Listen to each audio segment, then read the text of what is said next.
So I think one of the things that affects all of us now is that despite the fact that we've got genuinely better tools than we've ever had, you're having to work harder, and I don't think it's ever been harder to actually earn someone's attention. That's right. I think the great technology that we have has made it easy to market, right? Yeah. And make it easy for other people, like anybody, to market. It's not hard to publish content. Yeah. Which makes it harder to get your content consumed, right? Yeah. And to do that, to get your content consumed, which must be the end goal of content, because otherwise why would you do it, right, is to get someone's attention. Why should people read your stuff over the other guy's stuff? Yeah. And I think that's tricky. I think because it is so easy, because the tools are cheaper, more easy to use, there's more support for it, you can go and learn this stuff, more people are doing it, and again, so there is more noise, so actually having the ability to get stuff out there has never been easier. Everyone can do it. It is more crowded, and it comes back to that, well, okay, yes, you've still got to do it, and it's not something you can avoid, but you've got to do it with a plan in mind, with a specific plan in mind. What is the right thing to the right people, etc., etc., etc. And I think, again, we said it before, this is one of the things I think where people really fall down on it, because they're not clear enough on kind of each step of it. One of the, like, who is that perfect person? Yeah. And then, why me? And I think this is something we see a lot, and I don't do a huge amount of networking, but when I do go out and talk to people, and kind of their pitch, their spiel, as it were, you can pretty much shut your eyes and insert another company, and it's the same sort of thing. And that's not just in the face-to-face world. You see it digitally as well. You see it on a big chunk of the content that comes out. Yeah, absolutely. I mean, a lot of companies, products and services are commoditized. They do the same stuff as a competing company. It's about how do you differentiate yourself. That's how you get people's attention, by standing out from the crowd, however big your crowd is. It's about doing that. And I think you said a really good word a minute ago, which is to be clear, right? And it was in context of the plan. So you have to have a clear plan of who you want to reach, what message you want to get to them, at what time's the right time, and what platform the right time is. But also that message has to speak clearly to that audience, right? Because you don't have loads of time to get people's attention. I don't know what the scroll rate on Facebook is at the moment, but you have to get people to create a thumb-stopping moment. You have to get them to stop. Yeah, a thumb-stopping moment, I like it. Right? Yeah. You have to get them to stop what they're doing and read that thing, even if it's going to be a headline, maybe a sentence, maybe the first few seconds of a video, 10 seconds maybe of a video. In that point, you've got to be clear of why people should read the rest. And that's something that's been going on for donkey's years. If you look at newspapers, right? Newspaper articles, if anybody remembers a newspaper article, it starts off with a headline that gets your attention, and then they have another bit that makes you want to read the rest of the content. And that's exactly what we need to do in those days. We need to make a thumb-stopping moment, a clickable headline, get people to stop and read that thing, and then we better be really clear of why it's valuable for their time to read the rest of the stuff. Because if we don't... Yeah, and I think, where people get this wrong as well is that what you've done there is pretty much map out kind of the perfect route, the perfect plan, but it's for every bit of marketing. So the thumb-stopping moment might actually be getting a letter or a box onto their desk. It might be a phone call. It might be being at an event. You've got to, the process of marketing has never actually changed. No. Something has to happen to get attention, not engagement. We it was, like 5 years ago, it was much more smash and grab. You paid some money, you got some engagement, you're happy. You've got to go for attention now. We've got to have something that goes out there that stops people, thumb or otherwise, which then allows the next thing and the next thing and the next thing, and it's sort of little baby steps towards it. And I think, as a big part of that as well, I'm sort of going back a step, so forgive me, when you need to make sure when when you stop them, when you've got this thing that stops them and gets their attention, and they then continue to look, they need to see their lives, their world, their issues in whatever they see. And I think, and again, I always feel a bit bad, but there's a guy, financial advisor, it's relatively locally to here, and he would purport to be someone that works with high net worth customers, which is a great market to be in, but in the most respectful way, everything about him looks cheap.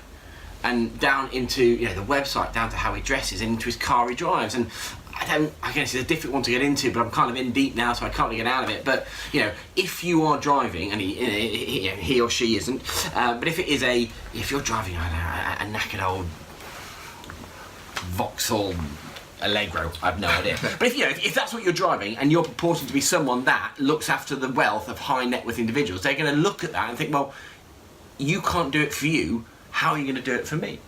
And I think it's that kind of holistic part of all of this kind of stuff, which is why, when you've got clarity, this is why having that plan is so important. Think, right, this is who I want to speak to, this is what I want to sell them, what does the rest need to look like? What do I need to do first? And quite often, the people with Tim and I go and sit to, there's background stuff to be done before the actual selling of it. And I think too many people get that wrong, because, these people will look, they have got massive choice, and I don't know if you do just still get one shot at it, but you don't get many shots, and it doesn't matter if the headline's brilliant or the thing that stopped them in their track is brilliant.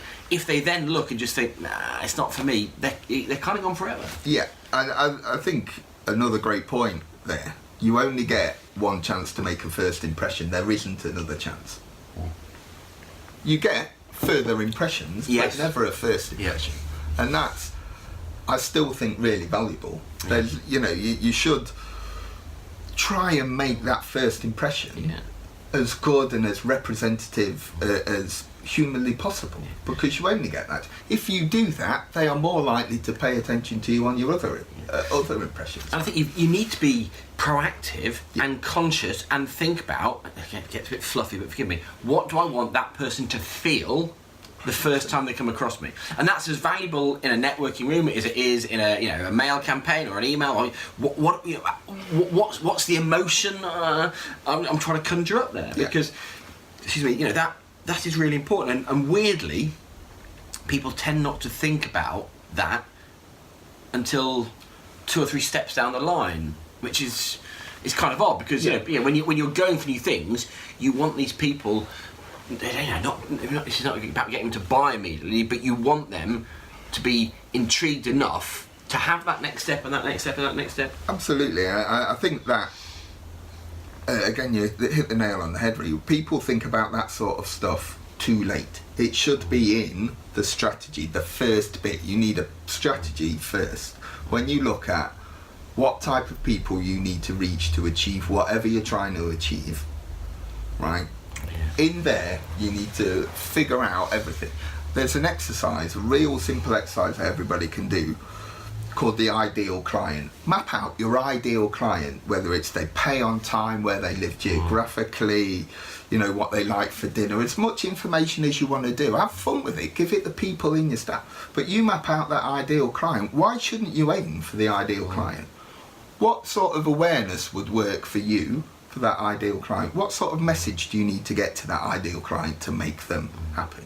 In an ideal world, right? Because that should be the formation of that compass that we've spoken before on a different video, I think, that thing that guides. Yeah. Because if you get that right, if you get the ideal picture right in your head, at least it will guide you in the right direction.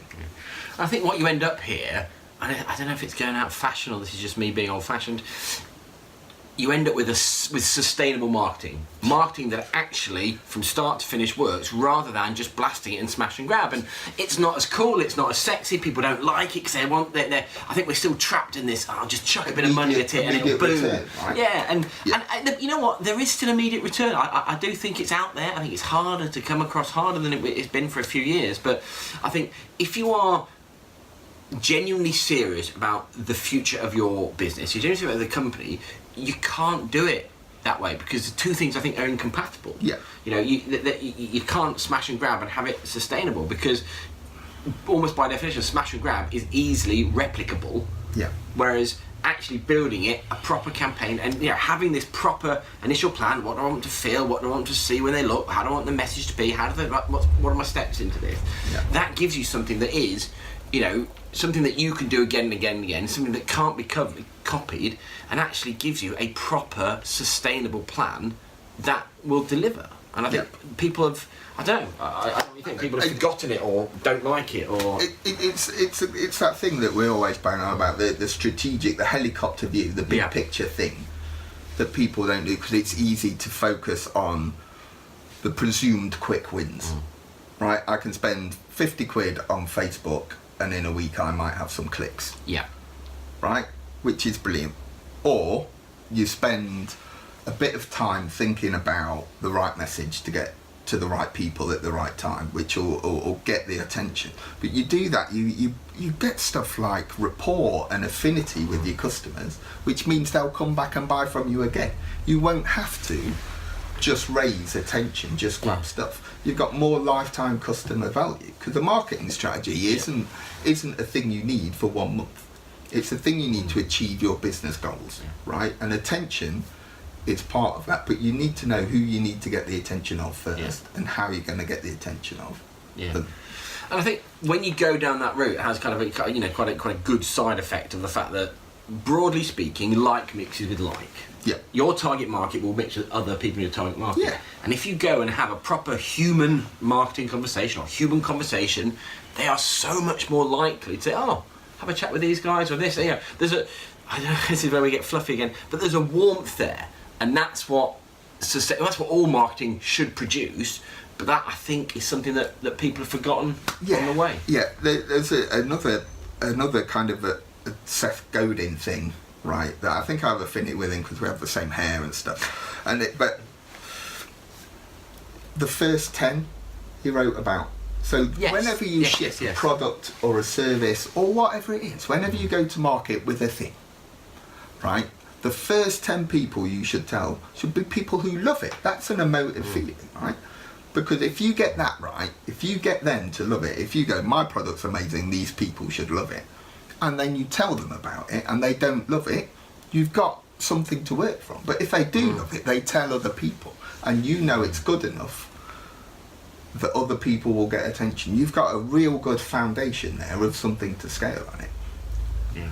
And it's about knowing those people, finding those ideal clients, the people who will love it. Yeah.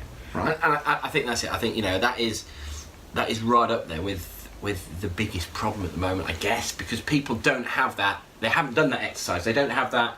They're still in that thinking. Well, I'm B2B. Yeah. Well, yeah, but not every B is going to buy. Not everyone wants it. Not everyone cares. Not everyone wants to buy off you. Not everyone wants to pay what you want to be paid for it.